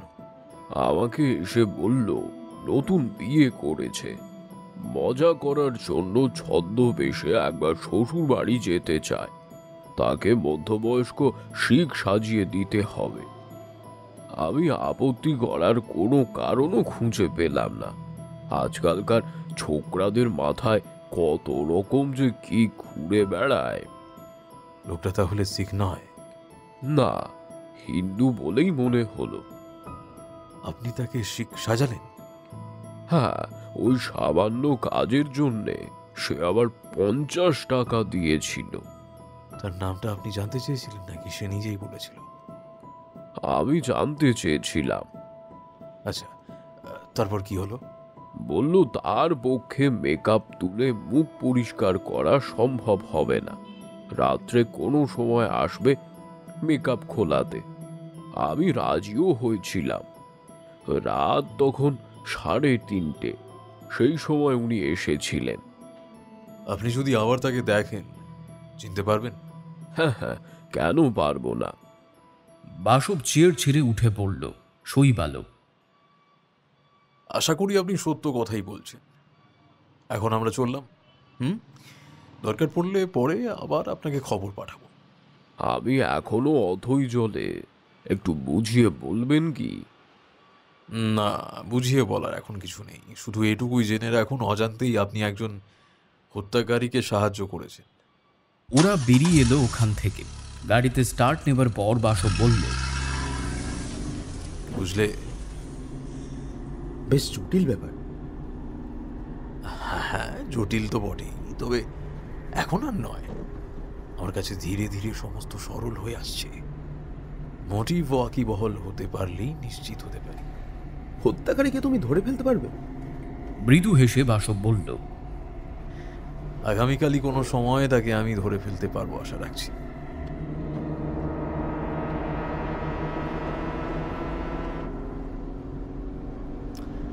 কিন্তু আর কথা নয় ডাক্তার, দারুণ খিদে পেয়ে গেছে। এখন জোরে গাড়ি ছুটিয়ে চোকসি হাউসে পৌঁছানো দরকার।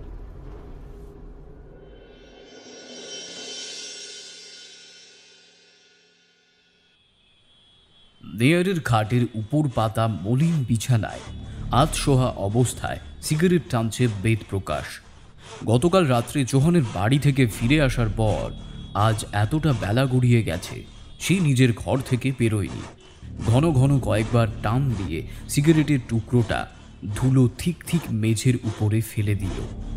কাঠ চেরা মেশিনের একটানা শব্দ কানে ভেসে আসছে। সময় সময় বিরক্তিকর লাগছে। বিরাট মিলটার পেছন দিকে এক সারি কোনো রকমে টিকে থাকা ঘর, তারই একখানায় বেদপ্রকাশ আছে। ভেজানো দরজাটা ঠেলে গুলশান ঘরে প্রবেশ করল। বেদপ্রকাশের অনেক দিনের সঙ্গী। আমবেলায় ওম মেহতার পার্টিতেও সে ছিল। পকেট মারের ব্যবসাটা একটু একটু করে জমিয়ে তুলেছে। এখন দিল্লিতে বর্তমানে এই ঘরেই নেয়ারের খাটের অপর প্রান্তে সে রাত কাটিয়ে থাকে। তোমার বস আসছে। গুলশানের কথা শুনে দ্রুত বিছানায় উঠে বসল বেদপ্রকাশ। বস না কচু? হ্যাঁ, আর তুমি তাড়াতাড়ি ঘরে তালা লাগিয়ে খোলা জায়গাটা গিয়ে দাঁড়াও। ওকে বলবে কাল থেকে আমি ঘরে ফিরিনি। একরাশ প্রশ্ন ঠোঁটের আগায় এসে পড়লেও গুলশান কিছু বলল না। তাকের ওপর থেকে তালাটা তুলে নিয়ে ঝটিতে বেরিয়ে এলো ঘর থেকে। দরজায় তালা লাগিয়ে সারি দেওয়ার ঘরের সামনে এক চিলতে যে জমি ছিল তার উপর গিয়ে দাঁড়ালো। বিড়ি ধরিয়ে নিয়ে ফুঁকতে লাগলো নির্বিকার সম্মুখে। নাকে রুমাল দিয়ে রাকেশ চৌহান নোংরা গলিটা পার হয়ে এলো। এসেছে বড় রাস্তায়। মাথায় নতুন একটা প্ল্যান এসেছে ওর। গাড়ি রেখে বেদপ্রকাশের সঙ্গে একবার পরামর্শ করা দরকার। গলি পেরিয়ে এক চিলতে ঘাস জমির উপর এসে দাঁড়ালো। ঘরগুলোর কাছাকাছি কেউ ছিল না, সকলে কাজে কর্মে বেরিয়েছে। গুলশান এগিয়ে এলো। এই গুলশান, প্রকাশ ঘরে আছে তো? না, কাল থেকে ঘরে ফেরেনি। সে কি? আমি ওকে সব সময় ঘরে থাকতে বলেছিলাম। এই ধরনের লোকই যে বিপদ ডেকে আনে। মহাবিরক্ত রাকেশ চৌহান ফিরে চলল। আমি সন্ধ্যের পরে আসবো, বলে দিও। চৌহানের দৃষ্টি বাইরে চলে গেলে গুলশান ঘরের সামনে এসে দরজায় তালা খুলল। ঘরের ভেতরে গিয়ে দেখল বেদপ্রকাশ আবার সিগারেট ধরিয়েছে। সারা মুখে বেশ খুশি খুশি ভাব। ভাগিয়ে তো দেখছি। শোনো গুলশান, দিল্লিতে থাকার মেয়াদ আমাদের ফুরিয়েছে। আমি আর তুমি এখান থেকে সরে পড়ছি। কোথায় যাচ্ছি এখনো স্থির করিনি। আগে জুৎসুই রেগুটা হাতানো যাক। চৌহান ছিবড়ে হয়ে গেছে, ওকে নিংড়ে আর কিছু পাওয়া যাবে না। এবার আমি অনেক বড় জায়গায় ঠাঁই মারব। কয়েক বছর আর টাকার জন্য ভাবতে হবে না। গুলশান বলল, আমি কিন্তু কিছু বুঝতে পারছি না। আমি কি প্রথমে বুঝতে পেরেছিলাম? তককে তককে থেকে তবু বুঝতে পেরেছি। চৌহান প্ল্যান করেছিল ভালোই। আমার হাত দিয়ে প্রেম কিশোরকে শেষ করবে। তাকে ঘুম পাড়িয়ে দেওয়ার যে ওষুধটা আমাকে দিয়েছিল সেটা যে মারাত্মক বিষ আমি জানতে পেরেছি। দেবী দয়াল তারপর খেতেন। তখন রিপাকে বিয়ে করে চৌহান মহাধনী হয়ে উঠবে। দেবীরা আগে গেলেন। পথ একটু পরিষ্কার হয়েছে বটে, তবে চৌহানের জানা ছিল না দেবী দয়ালের ছড়িটা একটা বাঙালি ডাক্তারের প্রেমে হাবুডুবু খাচ্ছে। বুঝতেই পারছো, সব আশার সমাধি হয়ে গেছে। সবই বুঝলাম, কিন্তু টাকাটা তোমায় তো চৌহানজি দিত। সেই যখন নিজে পাচ্ছে না, তোমায় দেবে কোথা থেকে? তাই তো বলছি, সে কখনো দিতে পারবে না। এবার আমি প্রেম কিশোরের কাছে যাব। তাকে এমন কিছু সংবাদ দেব যার দাম 1 লাখ টাকা চাওয়াও বিচিত্র নয়। বেদপ্রকাশ বিছানা থেকে নেমে পড়ল। হুক থেকে কোটটা খুলে নিয়ে গায়ে চাপাবার পর আবার বলল, তুমি ঘরেই থাকো, আমি ঘন্টাখানেক পরে ফিরে আসছি। হতভম্ব গুলশানের সামনে দিয়ে সে বেরিয়ে গেল। গলি পেরিয়ে সদর রাস্তায় পা দেবার পর পেয়ে গেল একটা অটো রিক্সা।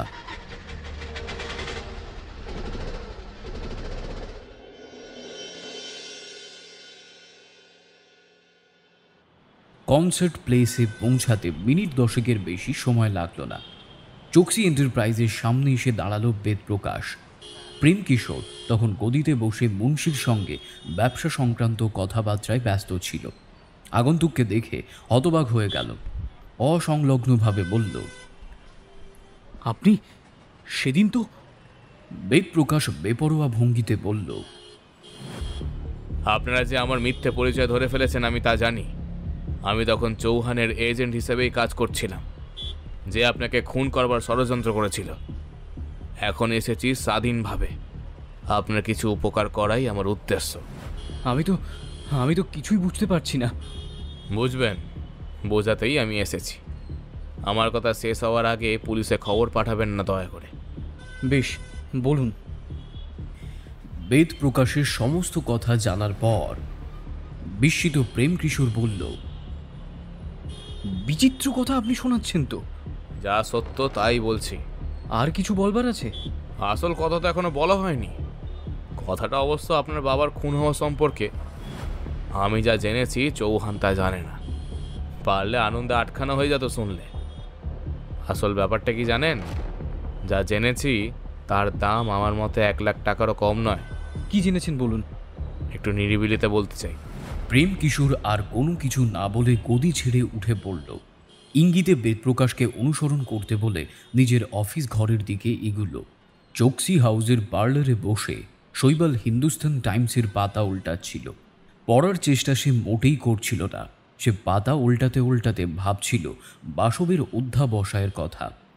বেলা 1টার সময় রেওয়ারি আর পুরানো দিল্লি হয়ে ফিরেছে সে। আবার 2:30টার সময় বেরিয়ে গেছে গাড়ি নিয়ে রেওয়ারিতে। যাবার সময় তাকে বিশ্রাম করার উপদেশ দিয়ে গেছে। শৈবাল অবশ্য বুঝতে পেরেছে বাসব যত তাড়াতাড়ি সম্ভব কেসটা গুটিয়ে আনতে চাইছে। এখানে ফেরার পর 1.5 ঘন্টার সময়ও বৃথা নষ্ট করেনি সে। খাবার টেবিলে কথা প্রসঙ্গে জেনে নিয়েছে চোকসি সাহেবের সুটকেসটা গুছিয়েছিল কে। জানা গেছে রিনা। ছোড়াটা তিনি সঙ্গে নেননি। বিনোদ মেহরা যে ঘরে বসেন সেই ঘরের টেবিলের দেরাজের মধ্যে এটা থাকত। খাওয়া দাওয়ার পর বাসব আড়ালে বিনোদ মেহরার সঙ্গে কয়েক মিনিট কথা বলেছে। ফোনে কথা হয়েছে এরপর মিরানির সঙ্গে। তিনি জানিয়েছেন পৃথ্বীপাল সিংয়ের কুপেতে যে হাতের ছাপ পাওয়া গেছে তার সঙ্গে দেবী দয়ালের কুপেতে পাওয়া একজনের হাতের ছাপ মিলে গেছে। বাসব এবার দারোয়ানের সঙ্গে কি সমস্ত কথা বলেছে তা জানা যায়নি। যাবার আগে সে বলে গেছে স্টেশন সুপারিনটেন্ডেন্টের সঙ্গে দেখা করে তবে রেওয়ারিতে রওনা হবে। দৈনিকপত্র একপাশে সরিয়ে রেখে শৈবাল ঘড়ি দেখল 6:20। বাসব যদি আজ ফিরতে না পারে ঠান্ডায় বেশ কষ্ট পাবে। চুপচাপ এখানে বসে থেকে লাভ নেই। উঠতে যাবে এমন সময় রিনা এলো। একা নয়, সঙ্গে রাহুলও আছে। ওরা এতক্ষণ বাড়ির অন্যত্র কোথাও একটা ছিল। বসতে বসতে রিনা বলল, মিস্টার ব্যানার্জি বোধহয় এখনো ফিরে আসেননি। উঠে পড়ে লেগে গেছেন ভদ্রলোক। ওম মেহতাকে নিশ্চয়ই উনি ধরে ফেলতে পারবেন। আপনার কি মনে হয়? আজ পর্যন্ত কোনো তদন্তই তো অসফল থাকেনি। আমার নিশ্চিত ধারণা এ ব্যাপারেও নিষ্পত্তি হবে। বলল, আমিও সেই কথাই বলছিলাম।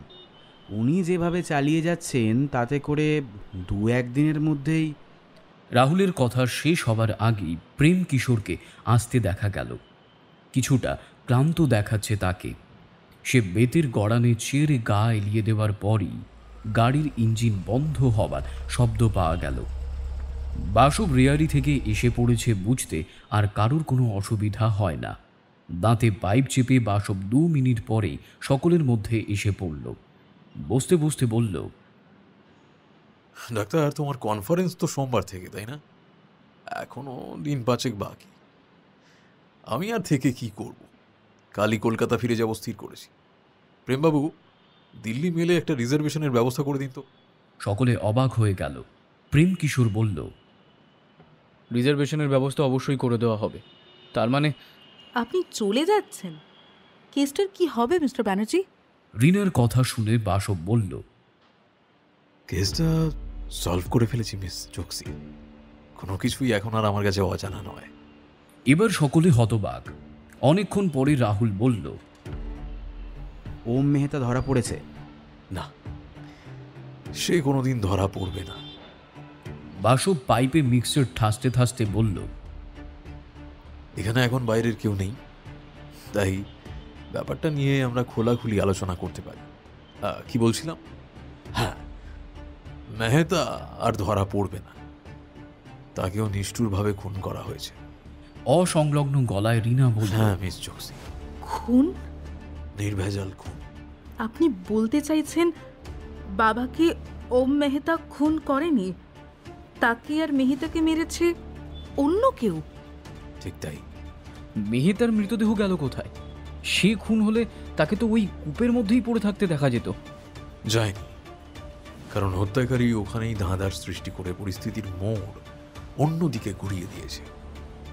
ব্যাপারটা পুরোপুরি বুঝতে গেলে আগের কিছু কথা জানা দরকার। বাসব পাইপটা ধরিয়ে নিয়ে বলল, অবশ্যই জোড়া খুনের মোটিভ যে কি এখনো আমি জানি না, তবে হত্যাকারী কিভাবে কাজ গুছিয়েছিল তা আমি মোটামুটি মনের মধ্যে সাজিয়ে ফেলতে পেরেছি। চোকসি সাহেব তাকে চিনতেন, কাজেই সে প্রথমে নিজের চেহারা পাল্টে ফেলবার ব্যবস্থা করল। রতনলাল জেঠানি একজন ভালো মেকআপ ম্যান, তার সাহায্যে সে নিজেকে মধ্যবয়স্ক শিখে রূপান্তরিত করে ফেলল। সেদিন গুজরাট মেলে একেবারেই ভিড় ছিল না। সে সহজেই এয়ার কন্ট্রিশন কম্পার্টমেন্টের একটা বার্থ সংগ্রহ করে নিতে পারল। কন্ডাক্টর জেগে থাকলে অসুবিধার সৃষ্টি হতে পারে, তাই তাকে কফির সঙ্গে ঘুমের ওষুধ খাওয়ানো হলো। একটু থেমে বাসব আবার বলল, এই পর্যন্ত ঠিক আছে। এরপরই আমি খেই হারিয়ে ফেলেছি, কারণ একজনের পক্ষে একই সঙ্গে রয়েছে এমন দুজনকে খুন করা কিভাবে সম্ভব হলো বুঝতে পারছি না। যা হোক, কাজ শেষ করার পর সে চমৎকার একটা চাল ওম মেহতার মৃতদেহ ফেলে দিল জঙ্গলাকীর্ণ একটা জলা জায়গায়। ওই জায়গাটার অবস্থান রেওয়ারি স্টেশনের একটু আগে। পুলিশ হত্যাকারী হিসেবে মেহতাকে খুঁজে বেড়াবে এ সম্পর্কে নিশ্চিত হয়ে সে রেওয়ারি স্টেশনে নেমে গেল। তারপর একটা ট্যাক্সিতে চেপে ফিরে এলো দিল্লিতে। রতনলালের কাছে গিয়ে মেকআপ তুলিয়ে নিজের আস্তানায় পৌঁছতে আর কোনো অসুবিধাই রইল না। বাসব থামল। অখণ্ড নীরবতা বিরাজ করতে লাগলো পার্লারে। দুজন বেয়ারা চা পরিবেশন করে গেল, রেখে গেল কেক, স্যান্ডউইচ ইত্যাদি। পেয়ালা তুলে নিল সকলে। এক চুমুক দেওয়ার পর পেয়ালা নামিয়ে রেখে বাসব সেই চরম প্রশ্নটা করে বসল, আপনি এই কাজ কেন করতে গেলেন প্রেমবাবু?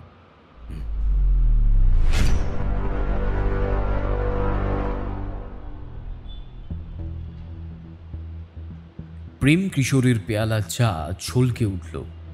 মুখের রক্ত যেন দ্রুত সরে যাচ্ছে। সে কাঁপা কাঁপা গলায় বলল, আমায় বলছেন? অভিনয় করে লাভ নেই, আপনি ধরা পড়ে গেছেন। দাদা, তুমি? রিনা কান্নায় ভেঙে পড়ল। এই কাজ তুমি কেন করলে? কেন করলে দাদা? কেন করলে? আপনাকে দেখে কিন্তু মনে হয় না একটা নয় দুটো খুন করার মতো নার্ভ আপনার আছে। প্রেমবাবু বলুন বলুন বলুন, কেন আপনি এইভাবে রক্তে হাতটা ডোবালেন? নিজেকে সামলে নেওয়ার আপ্রাণ চেষ্টা করতে করতে প্রেম কিশোর বলল, তার আগে জানতে চাই কি কি প্রমাণ আপনি আমার বিরুদ্ধে সংগ্রহ করেছেন, একটু শুনি। একটা নয়, একাধিক। রতনলাল আপনাকে শনাক্ত করবে।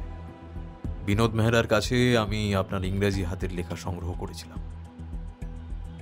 রিজার্ভেশন স্লিপের লেখার সঙ্গে কিছুক্ষণ আগে মিলিয়ে দেখেছি, দুটো হাতের লেখাই আপনার। দারোয়ান আমায় বলেছে সেদিন ভোর রাত্রে আপনি বাড়ি ফিরেছেন। বাকি রাতটা কোথায় ছিলেন তার সন্তোষজনক উত্তর আপনি দিতে পারবেন না। আপনার বাবার ছোড়াটা এই বাড়ি থেকে নিশ্চয়ই বাইরের কারোর পক্ষে সংগ্রহ করা সম্ভব নয়। সবচেয়ে জোরালো প্রমাণ কি জানেন? প্রিন্সিপাল সিং এর যে হাতের ছাপ নেওয়া হয়েছে তার সঙ্গে আপনার ছাপ মিলে যাবে। রিনা কাঁদছে, দুই হাঁটুর উপর মুখ গুজে সে কাঁদছে। এখন ঠিক কি করা উচিত স্থির করতে না পেরে রাহুল সচকিতভাবে তাকিয়ে আছে বাসবের দিকে। শৈবাল কম বিঘ্নিত নয়। রক্তাক্ত নাটকের পরিণতি এই হবে কল্পনাও করতে পারেনি সে। চেয়ার ছেড়ে উঠে পড়ল প্রেম কিশোর। নিজের লম্বা চুলের মধ্যে অন্যমনস্কভাবে আঙুল চালিয়ে নিল কয়েকবার। শেষে ক্লান্ত গলায় প্রেম কিশোর বলল, আপনি রেওয়ারি গেছেন জানতে পারার পরই কেমন একটা ধারণা হয়ে গিয়েছিল। আর নিজেকে লুকিয়ে রাখতে পারবো না। বলতে গেলে তখন থেকেই মোটামুটি প্রস্তুত হয়ে আছি। বিশ্বাস আপনি করবেন না, তবুও বলছি, ব্যাপারটা আচম্বিতেই ঘটে গেছে। বাবাকে খুন করতে আমি চাইনি। আপনি শুনেছেন আমি বা রিনা কেউই পছন্দ করতাম না বাবার বেআইনিভাবে টাকা রোজগারের এই প্রয়াসকে। কিন্তু তার ব্যক্তিত্বের সামনে মুখ খোলার সাহস আমাদের কারোরই ছিল না। বেনামিতে দুটো চিঠি দিলাম ও পথ থেকে সরে আসার জন্যে। তিনি একটি বারের জন্য ভ্রুক্ষেপ করলেন না, বরং বড় ধরনের চোরা কারবারে নিজেকে জড়িয়ে ফেলার জন্যে ব্যস্ত হয়ে পড়লেন। সেই সূত্রেই বোম্বে যাচ্ছিলেন। স্থির করলাম ছদ্মবেশে মেল ট্রেনের মধ্যেই তাকে প্রচণ্ড ভয় দেখাবো। বলবো ও পথ থেকে সরে এসো, না এলে তার মেয়ে আর ছেলেকে খুন করে দেব। প্রেম কিশোর থামল। কারোর মুখে কোনো কথা নেই। রিনা ভেজা চোখে তাকিয়ে আছে তার দাদার দিকেই। প্রেম কিশোর এবার এসে বসল নিজের চেয়ারে। ওর ফ্যাকাশে মুখ কিছুটা পরিবর্তিত হয়ে এসেছে। এবার সে বলতে আরম্ভ করল, সেদিন সন্ধ্যায় আমি ওকে টেলিফোন করে সাবধান করেছিলাম। উনি কান দিলেন না, রওনা হলেন স্টেশনে। আমিও ছদ্মবেশে পৌঁছালাম। তখনও জানি না বাবার সঙ্গে ওই ওম মেহতাটা চলেছে। কন্ডাক্টরকে ঘুম পাড়িয়ে দেওয়ার পর বাবার কুপেতে গেলাম। উনি তখন ওই বার্থের উপরে বসে কি একটা পড়ছিলেন। আর কেউ ছিল না। ছোড়া হাতে একজনকে প্রবেশ করতে দেখে রীতিমতো ঘাবড়ে গেলেন। যদিও আমাকে চিনে ফেলার কোনো উপায় তার কাছে ছিল না, তবুও গলার স্বর পাল্টে তাকে ধমকালাম। পরে স্টেশনে নেমে বাড়ি ফিরে না গেলে ভীষণ বিপদে পড়বেন এ কথাও বললাম। বিশ্বাস করুন মিস্টার ব্যানার্জি, তারপরে সেই সঙ্গীন মুহূর্ত দেখা দিল। বাবা কেন যে এ কাজ করতে গেলেন আমি সত্যিই জানি না। তিনি লাফিয়ে পড়ে আমাকে জাপটে ধরতে গেলেন, আর ছোড়াটা আমার হাতেই ধরা ছিল, আর গেঁথে গেল তার বুকে। সে এক অকল্পনীয় পরিস্থিতি। তার ভারী শরীর গড়িয়ে পড়ল মেঝের উপর। কয়েকবার ছটফট করলেন তিনি। তারপর সমস্তটা স্থির। কান্নায় আমার গলা দলা পাকিয়ে এলো। তখন অবশ্য আর কিচ্ছু করবার ছিল না। ঠিক এই সময় কুপেতে প্রবেশ করল ওম মেহতা। সে নিশ্চয়ই বাথরুমে গিয়েছিল। আমি কিংকর্তব্য বিমূঢ় হয়ে পড়লাম। মেহতা ব্যাপারটা বুঝে ফেলেই ঝাঁটিতে পিছনে ফিরল। করিডরে গিয়ে চিৎকার করে লোক জড়ো করাই বোধহয় তার উদ্দেশ্য ছিল। ঝাঁকুনি দিয়ে নিজেকে আমি সজাগ করে তুললাম। মেহতা চিৎকার করলে আমার আর বাঁচবার উপায় থাকবে না। তখন একমাত্র যা করণীয় ছিল তাই করলাম। তার ঘাড়ের নিচে ছোড়াটা বসিয়ে দিলাম নিজের সমস্ত শক্তি দিয়ে। এত বড় লোকটা সঙ্গে সঙ্গে মরে গেল।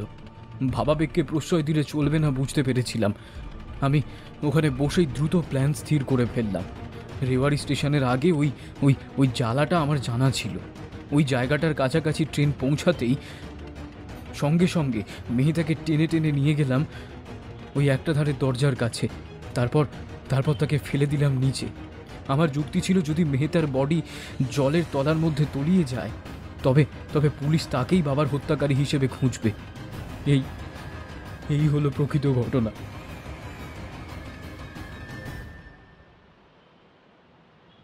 রেওয়ারি স্টেশন থেকে আপনাকে ফলো করে কে রতনলালের দোকান পর্যন্ত গিয়েছিল জানেন? তখন জানতে পারিনি, আজই দুপুরে জেনেছি।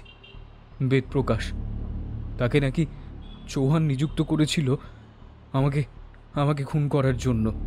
উদ্দেশ্য রিনাকে বিয়ে করে বাবার সমস্ত সম্পত্তি ও নিজের নামে করবে।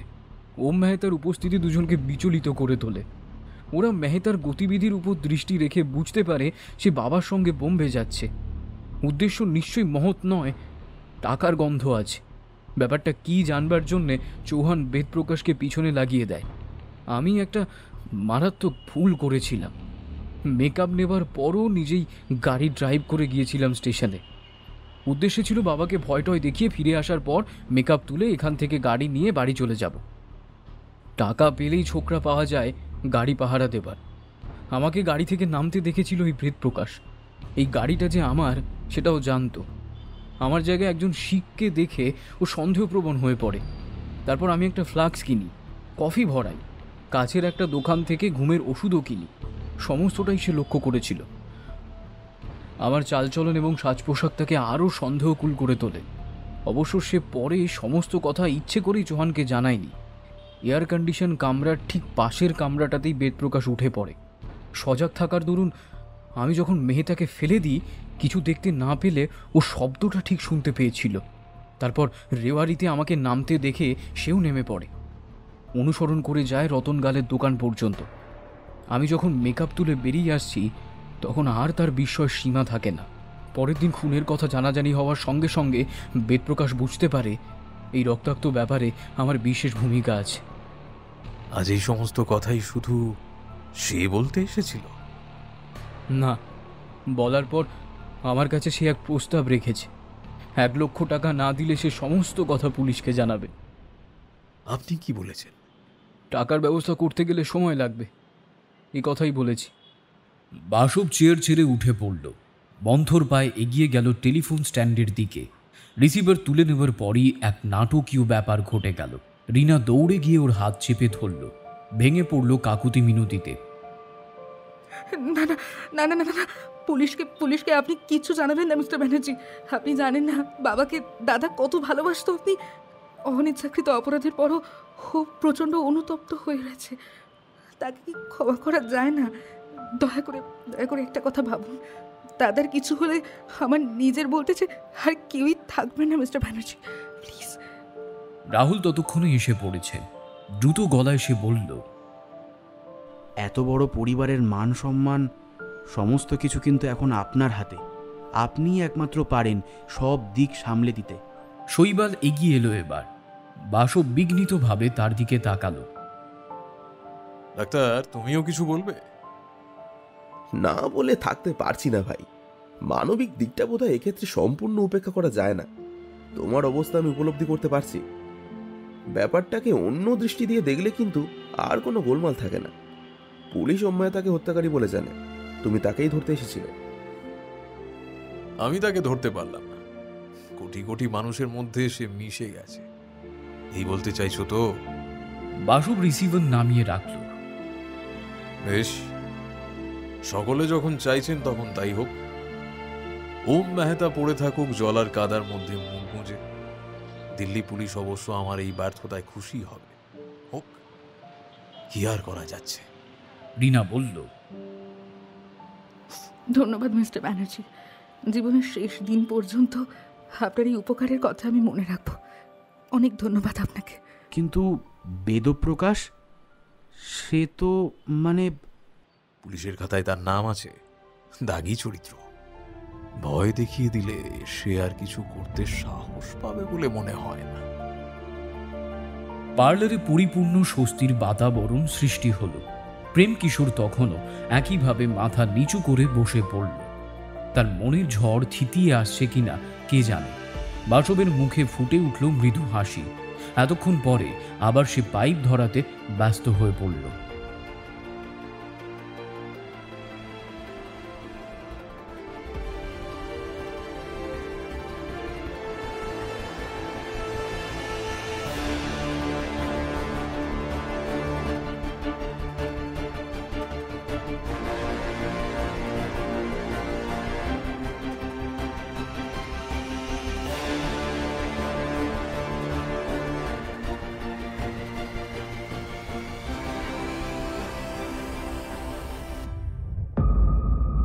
আজকের গল্পটি আপনাদের কেমন লাগলো তা অবশ্যই কমেন্ট সেকশনে জানাতে ভুলবেন না।